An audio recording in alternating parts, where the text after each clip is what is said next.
YouTube, Know It All fam. Today is just like yesterday. We are in another episode of the Team Mock Draft series. Today is episode 9. We're going to Chi-Town. We're taking over the Chicago Bears, who have 10 picks in the 2023 NFL Draft. Let's not waste any time. Let's just right into this mock draft for the Chicago Bears. Boom, we want Chicago picking number 9. We want 7 picks. Turbo's too fast. Advanced settings will stay at default. Let's go. Now, we won't be doing any trades. We've already traded enough. We moved out from the number 1 pick,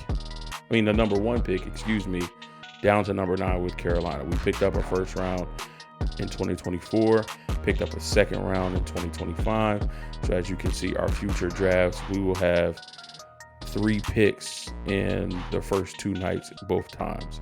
Round 1, round 1, round 2, round 1, round 2, round 2.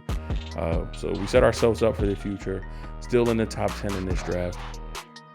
And again, 10 overall picks to make some things really happen here. Let's start the draft and see how things shake out with us at number 9. Ooh.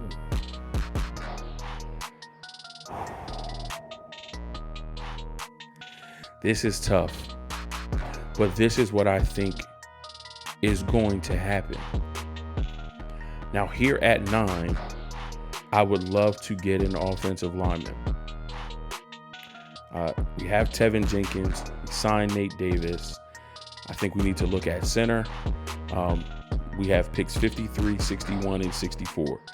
And one of those picks, we're going to grab a center. And 2 of those picks might be offensive linemen. But here's what I think could happen. Because of the racing incident and the arrest, Jalen Carter draft stock took a hit. It shows that off the field, he doesn't always make the best decisions. We've seen what happened recently when players get behind the wheel of a car and decide to speed. Recent events with Henry Ruggs shows us it's not a good idea to do this. And then showing up at the Georgia Pro Day, didn't perform in any of the testing, started to do the on-field drills, and then stopped because of either pain or windedness.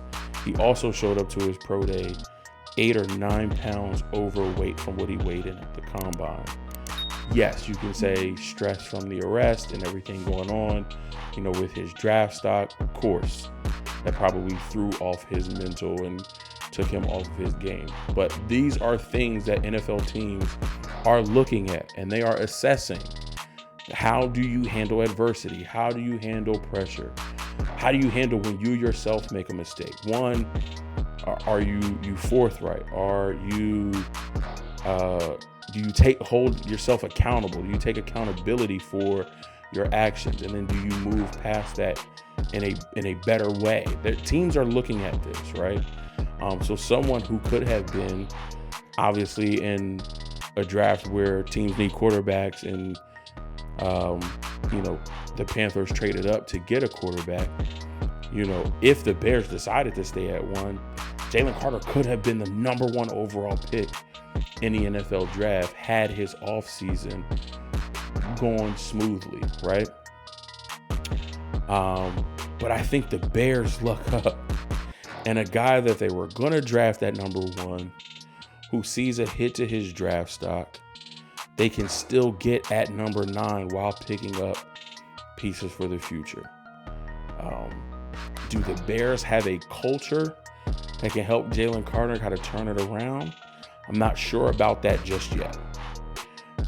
I think for me, a better spot for Jalen Carter to go would be at 10 to the Philadelphia Eagles. They have an established culture, right? And then if you look at who's on their team, they drafted Jordan Davis and Nakobe Dean, former teammates of Jalen Carter. So you come into a team that has veteran leadership. Brandon Graham is going to take this kid under his wing and make sure to get him right mentally. There's always an option that Fletcher Cox comes back. Again, another veteran to come in and help, keep the young man straight. But then you also have his close peers and former teammates and brothers from Georgia and Jordan Davis and Nakobe Dean, who can also keep him on the straight and narrow and say, come on, bro, you know how we did at Georgia. This is how we do it here in the NFL. We got you. Let's get this. Let's get it popping. Let's get this money. I think Philly might be a better position. But for the Bears to drop from 1 to 9 and still be able to get a guy who they were looking at 1 anyway, before all this stuff happened, I think it's a win-win for both sides. I'm going Jalen Carter here at 9 to the Chicago Bears. Wow. I like it. I like it a lot. Okay, back on the clock at 53. Who?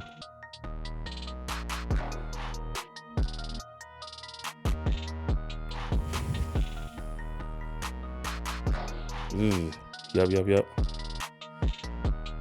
I'm going to have to get one of these dudes very soon. I like all 3. Bergeron, Duncan, Cody Mock. I like Blake Freeland. I'm not sure he'll be on the board at 103. So Matthew Bergeron is an option here at 53. I think you have other options. Maybe you can wait till 61. But do any of these teams have a need at tackle? They don't have it listed here, but the Chargers could look to upgrade right tackle. I think the Lions are fine. The Jags could be looking to upgrade right tackle. They lost Jawan Taylor. Giants, I don't remember who they have at right tackle. Cowboys are good. I think they're good. Bengals always looking to upgrade tackle. I mean, you can wait till 61, but then you may be reaching for a Duncan or a Cody Mock. But let's see who else is available first, because we have a few needs. Tackle, center, defensive lineman, which we grabbed, and corner. Garrett Williams is here. Matthew Bergeron is here. Tre'Vius Hodges-Tomlinson is here. Julius Brents is here. That's side. And I don't understand why corner. Jalen Johnson is here. Kyler Gordon is here. Maybe if you're looking beyond that, Jalen Jones, Kendall Vildor, Michael Ojemudia, who I still like, Josh Blackwell, Harrison Hand. So maybe depth with Jalen Johnson and Kyler Gordon, maybe nickel corner. That would be Hodges-Tomlinson. I'm sure Garrett Williams wouldn't mind playing in the nickel, but he's more of an outside corner. Well, 5'10", 190 again. He's more of an outside. What is his role? Outside corner. He's more of an outside corner, but I'm sure he wouldn't mind coming in and playing nickel in the NFL, get his feet wet. But off zone corner, he may get pigeonholed as a slot by some. But that's a misnomer due to what that position is trending in the NFL. So, yeah, THT, solid option here.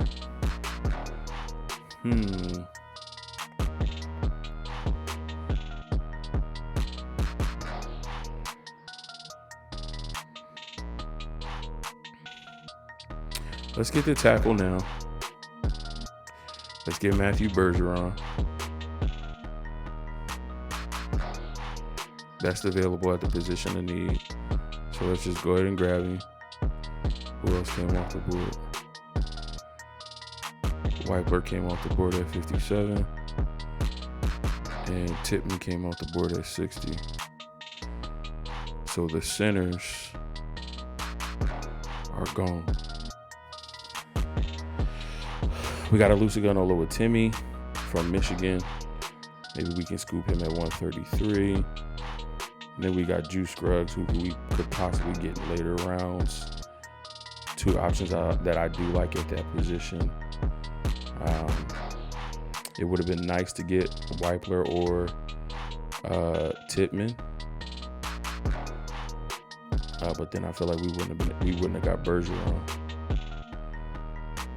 So it is what it is. So now, since the centers are gone, we can look at corner.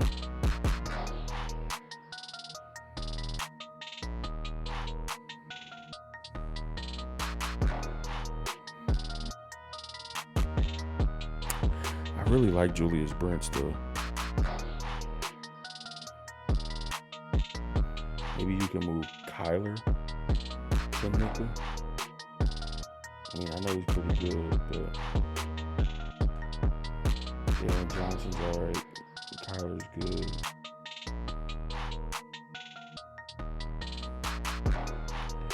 I like Julius Brent. Safety, we're good. We got Brisker, we got Eddie Jackson. Do we look to... Eddie Jackson is 29. He'll be 30 in December of the 2023 season, though. So do we look to get his eventual replacement? I don't think that guy is here right now. I think both Sidney Brown and Jamie Robinson are more strong safeties. Ooh, A-Chain is still here. We got Foreman and Herbert, but A-Chain with that speed is on another level. I mean, Jordan Battle's here. That could be an option as far as bringing in somebody to, eventually replace Eddie Jackson. Alabama for Alabama. Bama for Bama. I don't know, man. At 61, I'm going to go Julius Brent. A name that I like, but a guy that I haven't taken before. Wide receiver were good. DJ Moore, Darnell Mooney, Chase Claypool, EQ, St. Brown, Velus Jones, even Simba Webster. I don't think we need Nathaniel Dell. We already got our cornerback. Do we want to look at another edge rusher? Andre Carter from Army.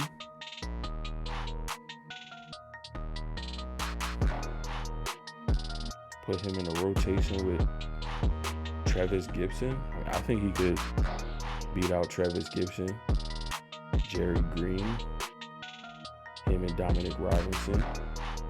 Two young guys getting after the quarterback. I think that's very, very possible.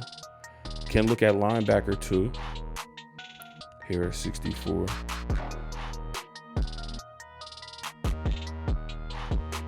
We signed TJ Edwards, we signed Tremaine Edmonds, but we're looking at depth. So maybe not here at 64. There's a bunch of guys here that we can get as depth linebacker pieces later on in the draft, 133, 136, 148. I like the Andre Carter selection here at 64, top of the third round. Again, got to be able to get after the passer in the NFL. So if you can add a guy like here in the third round, I think that's a solid selection. Okay, top of the fourth round. Do we want to go back and look at those offensive linemen?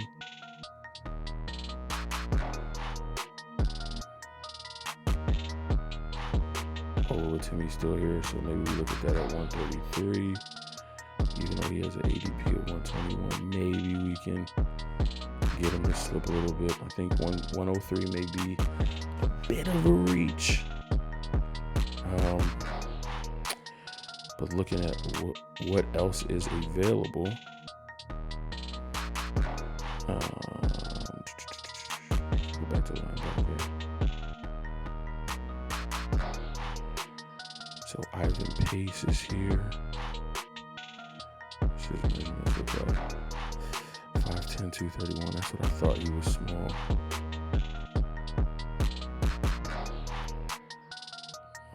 Oh, and Pat Poe, Henry 2020. Ventrell Miller, all guys I like, and Cam Jones as well. All right, so we'll look again. Depth piece later on.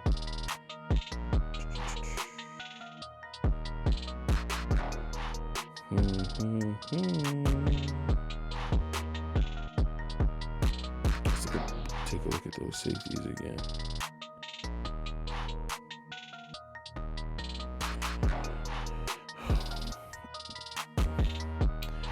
So our Alabama safety is going. Where did he go? Jordan Battle went 85 to the Chargers. I mean, we can also look at Jair Brown, 5'11", 203. Jaquan Brisker's former teammate. To me, Ronnie Hickman is more of a free safety. J.L. Skinner from Boise State, 6'4", 209. Big safety.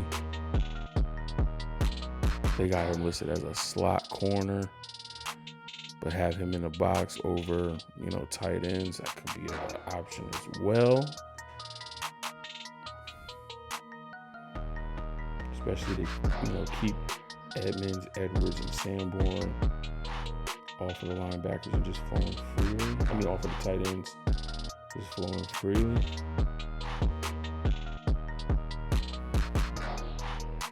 Skinner can kind of give you some versatility as that box safety. But so with Brisker. Brisker gives you that too. A lot of options here, man. You can go more D-line. You can go more Ojomo for some depth. We only have 2 quarterbacks on the roster, Justin Fields, PJ Walker. Do you want to bring in a Tanner McKee? I don't think it's necessary to get another quarterback at this point. Even draft one. KJ Henry also another good option.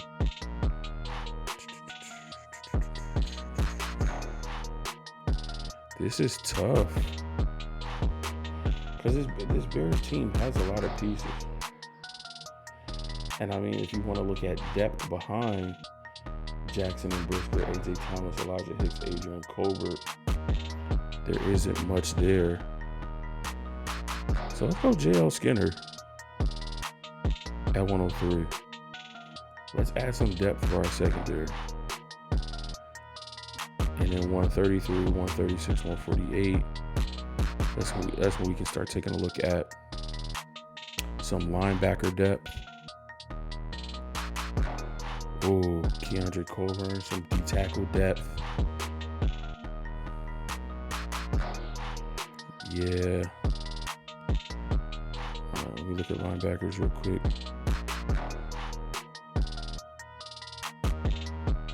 Maybe Cam Jones at 148.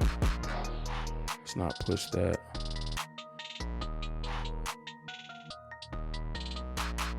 We got Coburn.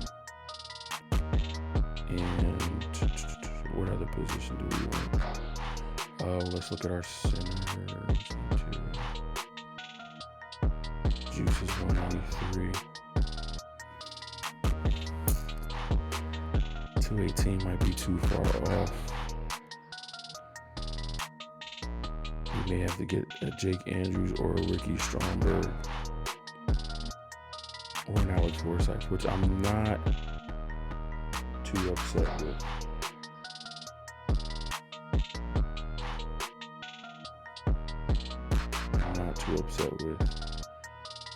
You can get starting quality offensive linemen later in the draft.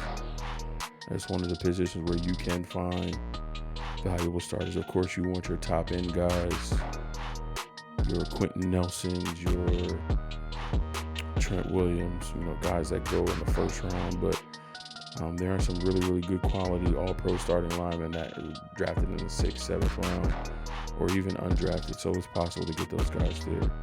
Okay, so let me get my D tackle for depth. Let me get Keandre Coburn. I'm gonna get my linebacker right here. Actually, no. I'm gonna wait on that.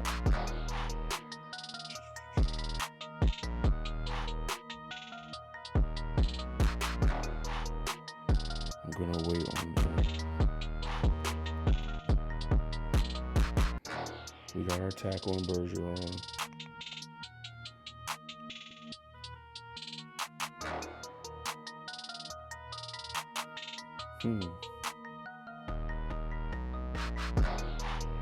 Trying to see where I want to go.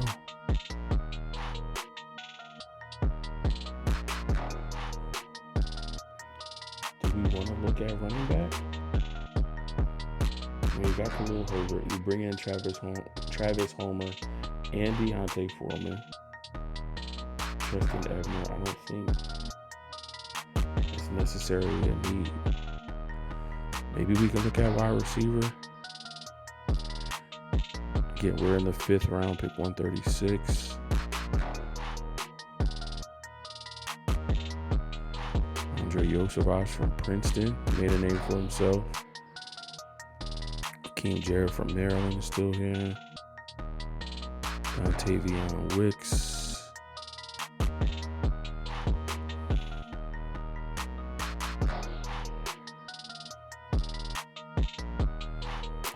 Let's show love. Let's show some love to the Ivy League. Let's get Andre Yosevich from Princeton. Show some love to the Ivy League.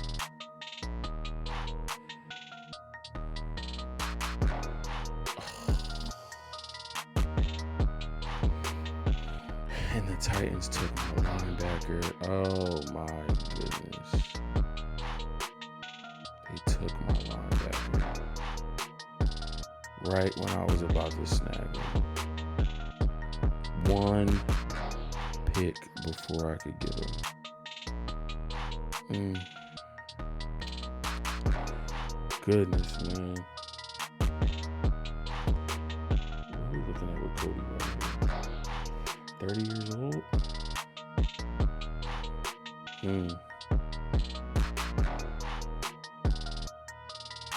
So maybe we do need to look at guard as well.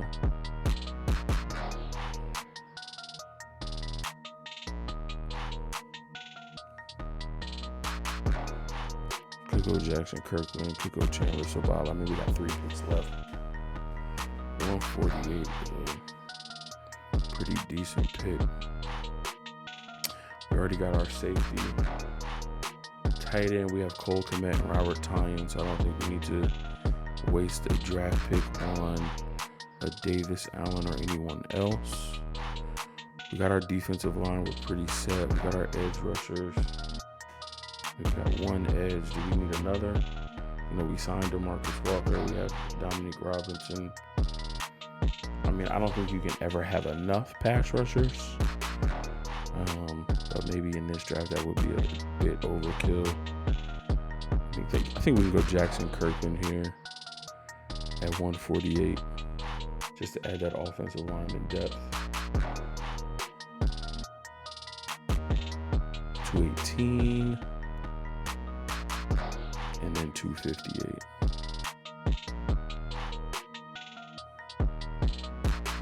I wanted Cam Jones. Now we'll likely have to settle for if I should take Mohamed Diaby here at 218.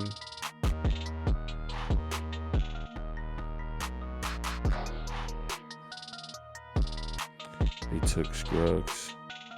Who took Scruggs? And they took Jake Andrews at 210. Wow. They took Scruggs at 201. Okay, so I like Forsyth.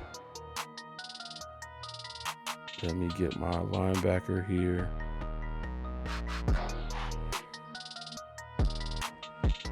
And then let me see if I can pick up that center at 258. It's cutting it close. I don't see his name.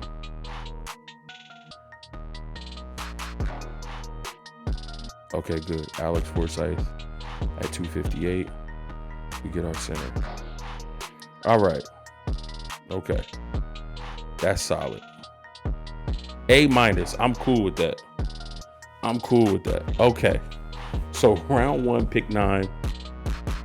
We get Jalen Carter, defensive tackle out of Georgia. A+ for that. Round 2, we get our tackle, pick 53, Matthew Bergeron from Syracuse. Round 2, 8 picks later at 61, we get corner Julius Brents from Kansas State. Round 3, pick 64, we get edge rusher Andre Carter from Army. Round 4, pick 103, we get safety J.L. Skinner from Boise State. 30 picks later in round 4, 133, we take defensive tackle Keandre Coburn. Round 5, 136, we take wide receiver Andre Yoshivas from Princeton. Round 5, 148, we get guard Jackson Kirkland from Washington. Round 7, 218, we get Mohamed Diabate, linebacker from Utah. And then round 7, 258, we get center Alex Forsyth from Oregon. That was actually pretty tough, Bears fans. Let me know how you like this draft. Let me know if you're happy that Jalen Carter is able to fall to you at pick number 9. Let me know what you like, what you didn't like, what you would do different. I would love to hear your opinions about where you think the Chicago Bears should be drafting in the 2023 NFL draft. Again, thank you guys for your time and attention. I greatly appreciate you tuning into Mo's Knows. If you are new to the channel, listen, a couple of things I need you to do before you head on out. 1, smash up the thumbs up on this video. Give me a like. Even if you weren't 100% sold on this draft, if there was something that you liked, if you liked the thought process, smash that thumbs up button. It greatly helps out the channel. And then if you're new, welcome. Glad to have you. Hit that subscribe button. Become a part of the Mo's Knows fam. Once you're family, I love you. There's nothing you can do about it. Then take another 2 seconds and hit that bell icon so that you get notified every time new content drops right here at Mo's Knows. It's going to wrap it up for episode 9, and I will see you guys in episode 10. Peace.